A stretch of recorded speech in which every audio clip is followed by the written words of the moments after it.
Kur perandoria romake po shkonte drejt kaosit, një ushtar nga Iliria mori në dorë fatin e saj. Roma ishte në prag kolapsi, perandorë që rrëzoheshin me dhunë, kufi që shembeshin, ekonomi në krizë dhe luftra që po gryenin perandorin nga brenda. Për shumë kënd, fundi dukej i pashmangshëm.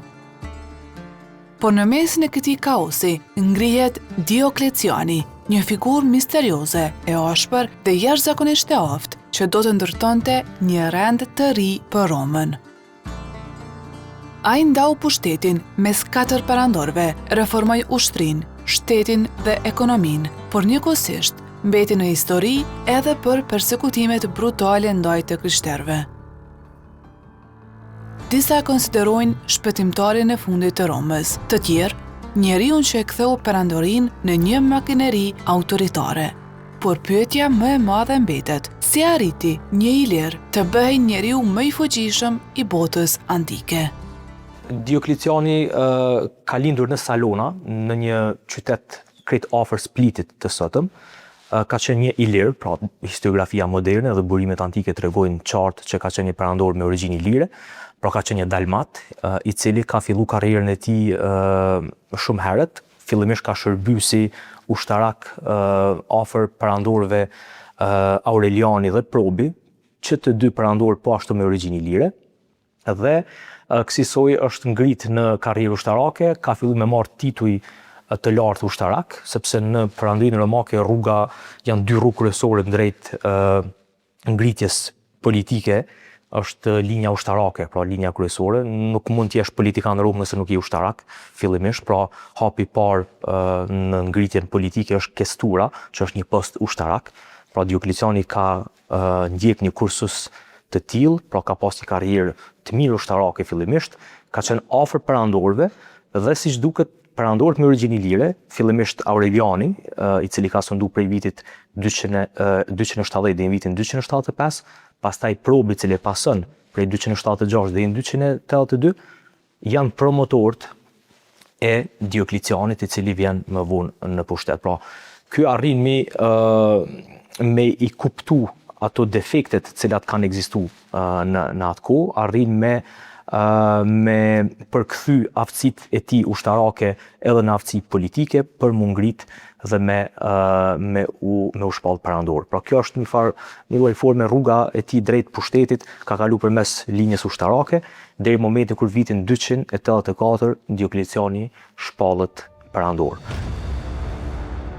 Për më shumë se 3 shekuj, perandoria romake kishte parë dhjetra perandor të ngriteshin dhe të rrëzoheshin nga pushteti. Disa hynë në histori si pushtues të mëdhenj, disa si reformator, e shumë të tjerë u zhdukën në kaosin e intrigave, vrasjeve dhe luftrave civile.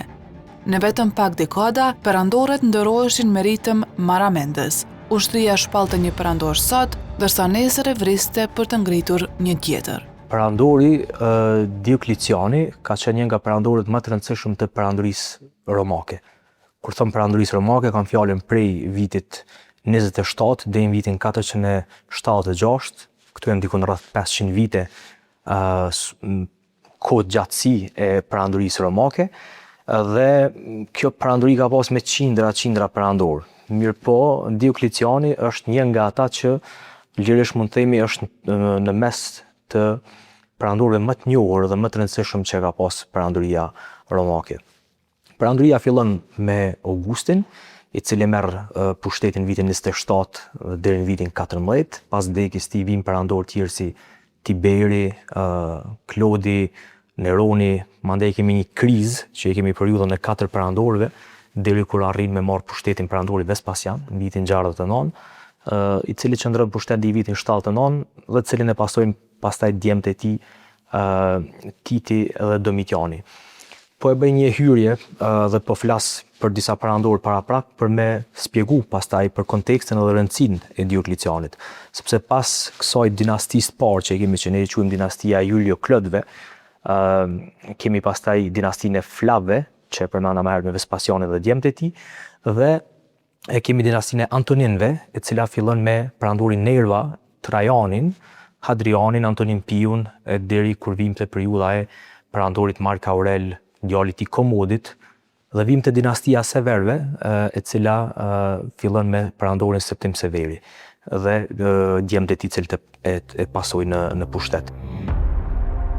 Kufijtë e perandorisë po sulmueshin nga barbarët. Ekonomia po shembej edhe Roma po humbiste kontrollin mbi vetveten. Dhe pikërisht kur dukej se perandoria romake po shkonte drejt fundit, në skenën e historisë shfaqet një ilir, Diokleciani. Ai nuk ishte thjesht një tjetër perandor në listën e gjatë të Romës. Ai ishte njeriu që ndryshoi vetë mënyrën se si do të qeverisej perandoria. Pas kësaj periudhë, deri në këtë periudhë, pra po flasim deri rreth vitit 230, kemi një periudhë kogja stabile të perandorisë. Kemi një perandor, i cili sundon me gjithë perandorinë. Perandoria është jashtëzakonisht shumë e zgjeruar gjithandej, qoftë në lindje, qoftë perëndim. Kemi një perandori me rreth 5 milion kilometra katror dhe me rreth 50 milion banor. Vetëm kryeqyteti i saj Roma kishte rreth 1 milion banor, pra është një perandori e konsolidume e cila funksionon mirë dhe pushteti trashëgohet në mënyrë normale. Kemi zakonisht pushteti trashëgohet prej babës tek djali apo tek djemt, sepse kemi njoftur një lloj pushteti të disa perandorëve në të njëjtën kohë. Mirë po pas vitit 230, themi, 230-40, fillon një periudhë krizave të mëdha. Kjo quhet edhe kriza e shekullit të tretë. Është periudhë krizave sepse ka shumë luftra dhe ushtria nuk ka pas mundësi që të ndikojë shumë në përzgjedhjen e perandorëve më herët. Mirë po tash, forca e madhe që ka ushtria, kjo fillon edhe qysh kohën e Septim Severit, perandori që e përmendëm më herët, cilin legionarët, pra ushtarët e tij e shpallin perandor. Dhe pra fillon një farë lloj disfunksionimi i rendit normal perandorak. Dhe një numër i madh i perandorëve vritën në këto vite, mundemi lirisht themi që me 10 perandor vritën, ka perandorë që qëndrojnë pushtet për 3 muaj, 6 muaj, 1 vit, më pak, 2 javë, dhe kjo krizë pra shkakton probleme të mëdha qoftë në aspektin ekonomik, kulturor, në aspektin ushtarak, në aspektin e përgjithshëm të organizimit të perandorisë. Deri në kohën kur vjen një perandor si Diokleciani i Madh, i cili konsiderohet si perandori i cili i ka dhënë fund krizës së shekullit të tretë.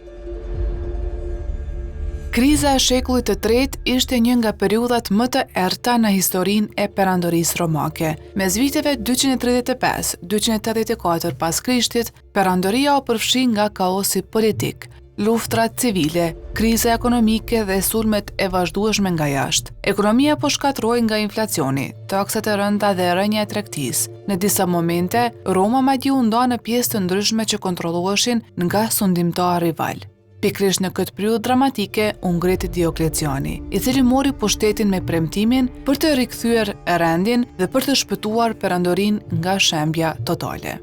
Jemi të folë për një periudhë që thash është periudhë e krizave të mëdha dhe komplet perandoria ka qenë ndarë në disa pjesë. Pra ka pas perandor që një legion i caktuar ka shpall perandor një person caktuar në një provincë të caktuar. Pra të njëjtën kohë kemi mujt mi pas 3, 4 apo 5 pretendent apo perandor të shpallur nga legionet e veta. Mirë po Diokleciani arrin që bëhet një perandor i vërtet i kësaj perandorie, mirë po kuptohet detyrohet me nda pushtetin. Dhe pushtetin e ndan me Maksimianin, të cilin pak vite më pas, me njëherë në vitin 286, e bën bashk perandor dhe krijon më vonë një sistem i cili njihet si sistemi tetrakis apo sundimi 4 personave, nëse përkthejmë kështu, që nënkupton edhe njëherë një lloj balanci edhe më gjerë të pushtetit. Kjo reformë që e bën Diokleciani i jep jetë gjatë perandorisë dhe kjo tetrakia pra, e cila në vitin 293 shpallën edhe dy Cezarët, sepse tetrakia funksionon si e tillë, i kemi 2 August, pra 2 perandor, këtë rast Diokleciani dhe Maksimiani, dhe 2 Cezar që janë pasardhësit e tyre në pushtet dhe që janë Galeri dhe Konstanc Flori, të dy po ashtu me origjinë ilire. Kjo flet edhe një herë se si kemi, si më thonë, një lloj kapje të pushtetit nga perandorët me origjinë ilire, të cilët përmes martesave dhe kësaj lidhjeve të gjakut arrin nëse mundemi me thonë, me riprodhu pushtet, pra arrin me vazhdu pushtetin e tyre për një kohë gjatë, sa kjo ndikon që prej vitit ndoshta 268 deri në 578, pra jemi të folë për një periudhë gjatë kohore të perandorisë romake edhe perëndimit të dhjetlindjes, i kemi mbi 21 perandor me origjinë ilire. Pra është një moment kur këta fillojnë me marrin pushtetin, falë Tetrakis, pasardhësit e tyre janë po ashtu ilirë, Konstanc Flori, Cezari, i dytë në këtë rast, është baba i Konstantinit Madh, i cili po ashtu ishte ilirë. Kur flasim për Dioklecianin, a kemi të bëjmë me një reformator vizionar që arriti të shpëtoj perandorinë romake nga kaosi i shekullit të tretë, apo me një autokrat që ndërtoi një sistem të centralizuar përmes frikës? Mendoj që janë të dyja. Diokleciani ishte edhe vizionar, mirë po edhe shifte frikën, duke parë se çka ndodhte vazhdimisht në shekullin e tretë, pra lufta e madhe për pushtet nuk i garantonte asnjë perandori jetëgjatësi në postin e tij, dhe unë mendoj që Diokleciani ka bërë një veprim jashtëzakonisht strategjik, duke nda pushtetin, mirë po duke nda pushtetin me atë cilin ai e ka përzgjedhur, dhe duke nda pushtetin pastaj edhe me pasardhësit e tij, cilët pikërisht ai ka përzgjedhur. Pra e bën një ndarje të pushtetit, mirë po vendos veten në qendër. Është Diokleciani ai i cili e organizon këtë ndarje të pushtetit, është ai një lloj katalizatori dhe qendra gjitha këtyre zhvillimeve që po ndodhin. Prandaj mendoj që ka qenë një veprim shumë inteligjent, që ka arrit, pra ndarja e perandorisë kërkohej realisht nga të gjithë, secili donte me qeverisë provincën e vet. Mirë po, Roma, sistemi romak nuk e lejonte një gjë të tillë. Diokleciani bën një veprim pragmatik, le të themi, merr vendimin që ta zyrtarizoj këtë lloj ndarje të pushtetit. Mirë po jo ndarje të perandorisë, jo ndarje të provincave. Pra ai e zyrtarizon ndarjen e pushtetit, duke u thirrur ndoshta edhe në parimet e Republikës Romake që i ka pas më herët, e cila kanë nënkuptuar balancë të pushteteve, dhe në këtë mënyrë kjo është forma vetme e cila ky është çelësi i suksesit që perandoria të vazhdon. Prandaj një numër i madh i historianëve, historiografisë moderne e konsiderojnë Dioklecianin si një nga perandorët i cili ja ka zgjat jetën për rreth 150 vite ose 200 vite perandorisë romake, sado që është e vështirë të thuhet në këtë mënyrë, sepse nuk mund të flasim me hipotezat e tilla dhe nuk mund ta bëjmë një parashikim të tillë. Mirë po, një gjë e tillë thuhet nga historiografia moderne, pra që Diokleciani ishte ai i cili ja zgjati jetën perandorisë. Reformat administrative të Dioklecianit ndryshuan rrënjësisht mënyrën se si funksiononte perandoria romake. Pas kaosit të krizës së shekullit të tretë, ai besonte se një perandori kaq e madhe nuk mund të kontrollohej më me sistemin e vjetër romak. Janë 3 reforma të mëdha që i realizon Diokleciani: reforma administrative, e cila nënkupton riorganizim të provincave. Nëse dojmë ta zbërthejmë këtë reformë, i bie që Diokleciani nuk lejon që guvernatorët e provincave, të cilët kanë qenë jashtëzakonisht të rëndësishëm, të cilët i kanë mbledhur edhe taksat e provincave, dhe siç duket ky ka qenë një problem i perandorisë, sepse guvernatorët në këto 50 provinca që kanë qenë atkoh në Rom, kanë shfrytzuar taksat e provincave për rritjen e autoritetit tyre politik dhe ushtarak. Dhe kanë financuar mandej edhe legionet të cilat ata i kanë pasur në dispozicion. Dhe kjo ka bërë që shpesh legionet, këta guvernator apo përfaqësues ndryshëm ushtarak të legioneve t'i shpallin edhe perandor. Pra për me eliminu këtë problem, i cili ishte problemi më i madh i shekullit të tretë, pra kriza e shekullit të tretë, Diokleciani bën reformën e madhe, pra nga 50 provinca i cakton 100 provinca. Pra e rrit edhe një herë, për një herë më shumë, e rrit numrin e provincave, dhe kjo është një lloj decentralizimi që ai bën provincave, dhe në këto 100 provinca i organizon në kuadër të 12 dioqezave. Dioqezat ishin njësi më të mëdha administrative, cilat i rregullonin dhe i menaxhonin provincat. Në kuadër këtyre 12 dioqezave, ai i themelon 4 njësi apo prefektura. Dhe në kuadër të këtyre prefekturave, këtu janë 4 njësitë më të mëdha tash që i ka perandoria romake, kemi prefekturën e lindjes, ku ishin vende të ndryshme si Egjipti e tjerë, Pastaj kemi prefekturën e Afrikës dhe Italisë, ku ishin pjesa më e madhe e vendeve të Afrikës Veriore dhe komplet Italia, dhe kishim provincën e Galis, ku hynin Spanja, Franca sotme dhe pjesë ndryshme të Britanisë.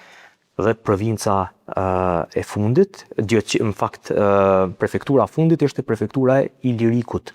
Pra në kuadër të këtyre 4 njësive kryesore administrative mbrana perandorisë romake, Diokleciani njëra nga ato e shpall prefekturën e Ilirikut. Dhe në kuadër të kësaj prefekture të Ilirikut hyn mandej disa dioqeza dhe provinca të cilat ishin të shtrira kryesisht në Gadishullin Ilirik. Ky decentralizim dhe në krye të këtyre 12 dioqezave qëndronte një administrator i cili quhej vicarius, i cili merrej me taksat, mbledhjen e taksave dhe gjitha përgjegjësi tjera.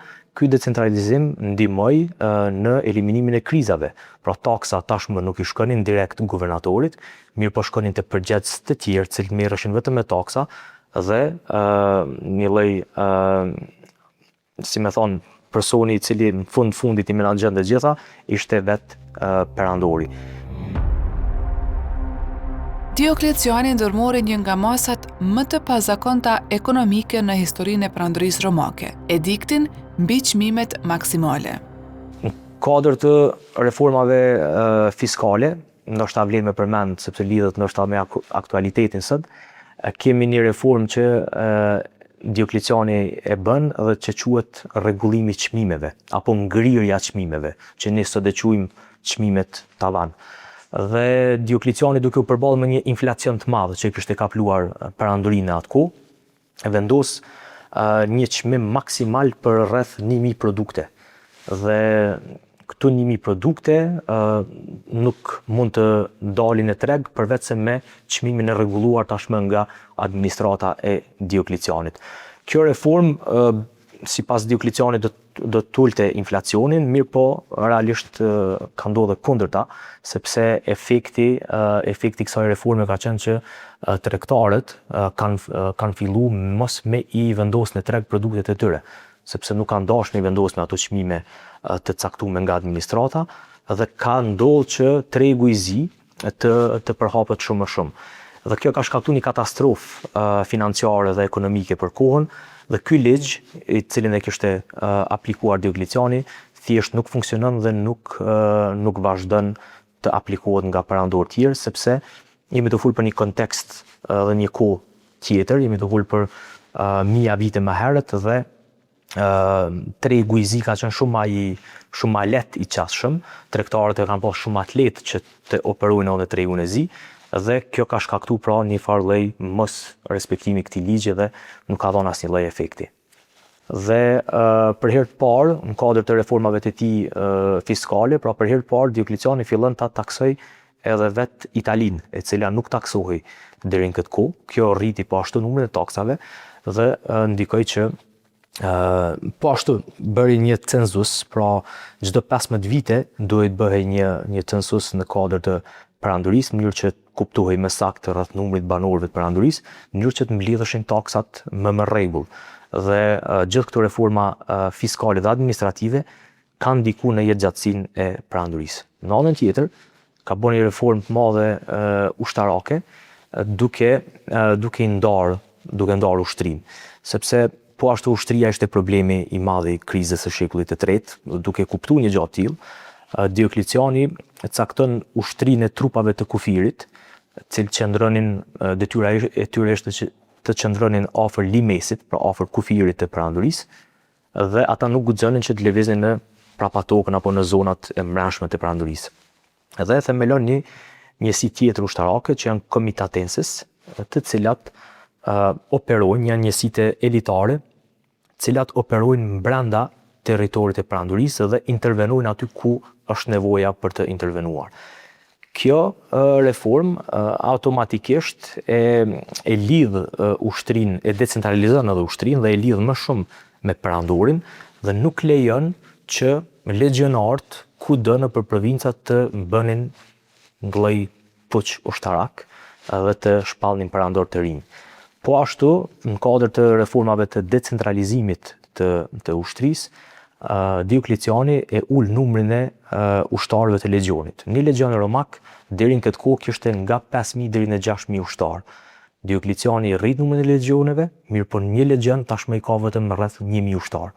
Kjo është po ashtu një politikë që mos t'i grupoj legionet me shumë ushtarë në një vend, cilët mund të shkaktonin mandej telashe dhe të shpallnin perandor të rinj.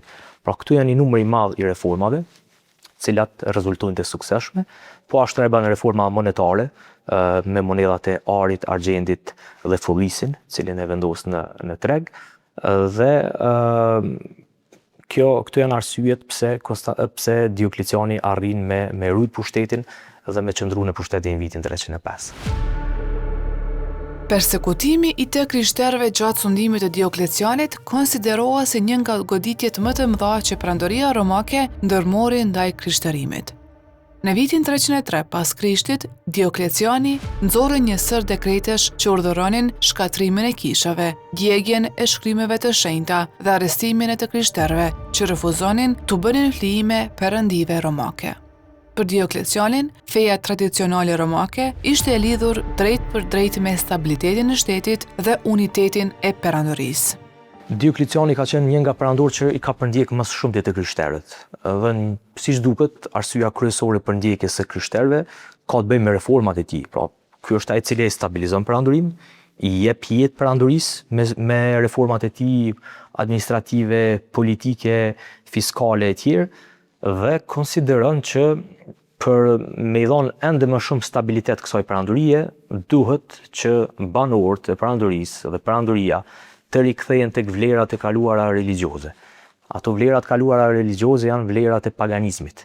Dhe ky konsideron që duke u thirrur në traditën e vjetër pagane romake, e cila ishte kogja përhapur në Rom. Jemi të folë për fundin e shekullit III, dhe shumica banorëve të perandorisë janë ende pagan. Dhe akti i tij, vendimi i tij ka qenë jashtëzakonisht inteligjent në kuptimin e rikthimit të vlerave dhe traditave të vjetra. Mirë po, nuk ka rezultuar i suksesshëm. Logjika ka qenë aty, mirë po ka fillu mandej përndjekjet shumëta dhe duke qenë që krishterizmi ka ardhur me një ide të re, me një shpresë të re, dhe duke qenë që ju ka folë me njerëzit në kuptimin e asaj që ata që vujnë ma shumë këtë botë do të jetojnë më mirë në botën tjetër.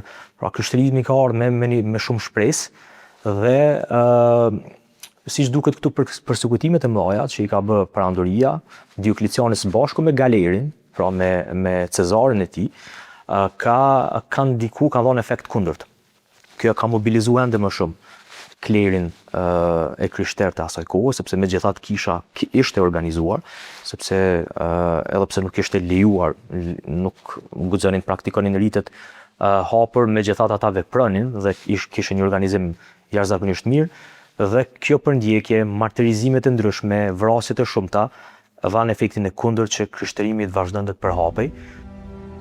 Një kthesë e madhe ndodhi në vitin 312 pas Krishtit, kur Galeri, një nga pasardhësit dhe bashkëqeverisësit e Dioklecianit, nxorri të ashtu quajturin edikti i parë i tolerancës. Me këtë dekret, për herë të parë, Perandoria Romake pranoi zyrtarisht ekzistencën e të krishterëve dhe u dha atyre të drejtën të praktikojnë fenë e tyre.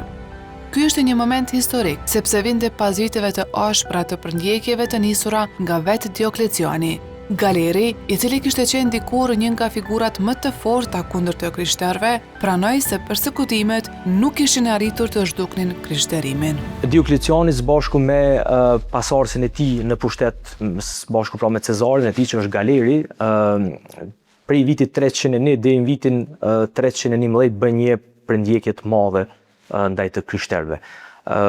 Sidomos Galeri, i cili sepse në vitin 305 Diokleciani veç abdikon nga pushteti, vazhdon pra Galeri, në vitin 312 Galeri e shpall një edikt që është edikti i lejimit të praktikimit të krishterizmit në mënyrë të rregullt, pra është edikti i parë që shpall tolerancë në raport me krishterimin. Sado që historiografia e mëson dhe ne zakonisht jemi mësuar të dëgjojmë që për herë të parë, krishterimin e ka leju perandori me origjinë ilire Konstantini i Madh në ediktin e Milanos të vitit 313. Mirë po, ekziston një edikt një vit më herët, që pra është bërë nga Galeri, po që po ashtu ishte me origjinë ilire, edhe Galeri ka qenë me origjinë ilire. Pra kemi një lloj fundit të përsekutimit të krishterëve dhe lejimin e praktikimit të kësaj feje në mënyrë të rregullt brenda perandorisë romake prej vitit 312, pastaj 313 konfirmohet edhe një herë nga Konstantini i Madh e tutje. Një nga momentet më të pazakonta në historinë e perandorisë romake ishte abdikimi i Dioklecianit. Në vitin 305 pas Krishtit, pas më shumë se 2 dekadash në pushtet, ai mori një vendim që pothuajse asnjë perandor romak nuk kishte bërë më parë. Hoqi dorë vullnetarisht nga froni. Në kulmin e fuqisë së tij, Diokleciani u tërhoq nga politika dhe u vendos në pallatin monumental që kishte ndërtuar në Split të Dalmacisë.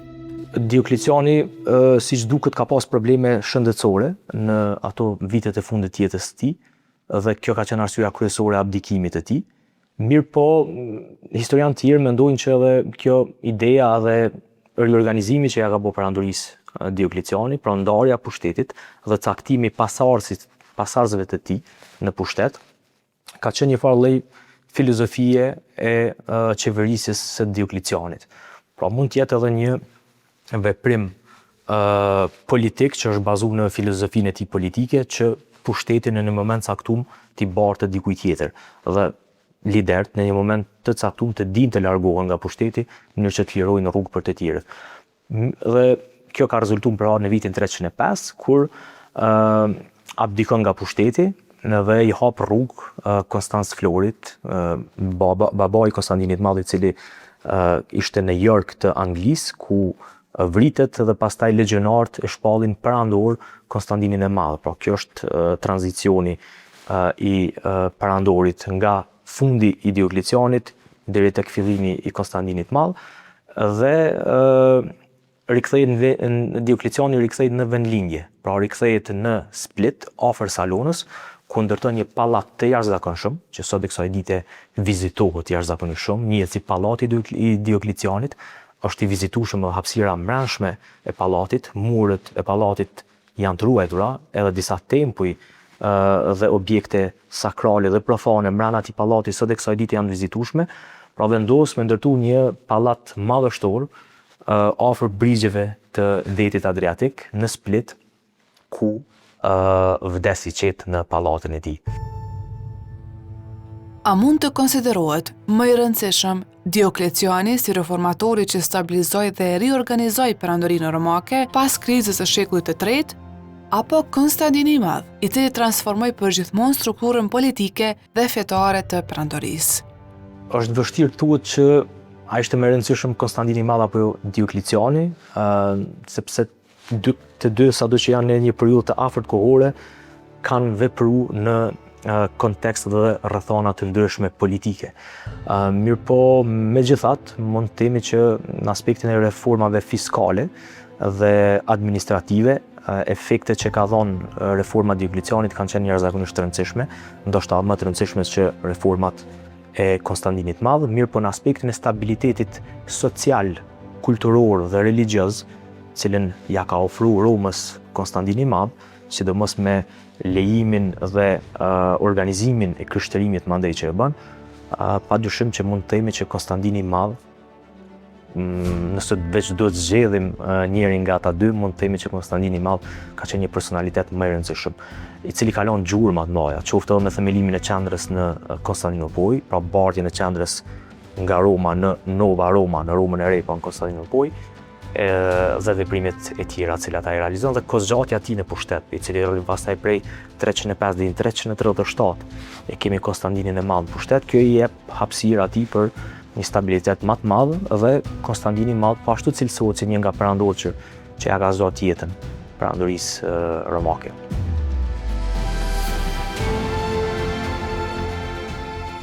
Në fund të kësaj historie, perandoria romake na shfaqet jo si një strukturë e pandryshueshme, por si një organizim që mbijetoi krizave, luftrave dhe transformimeve të mëdha. Në qendër të kësaj epoke qëndron Diokleciani, njeriu që përpoq të rindërtonte perandorinë nga themelet, duke e riorganizuar, centralizuar dhe disciplinuar. Disa e shohin si shpëtimtarin që ndali kaosin, të tjerë si arkitektin e një sistemi më autoritar.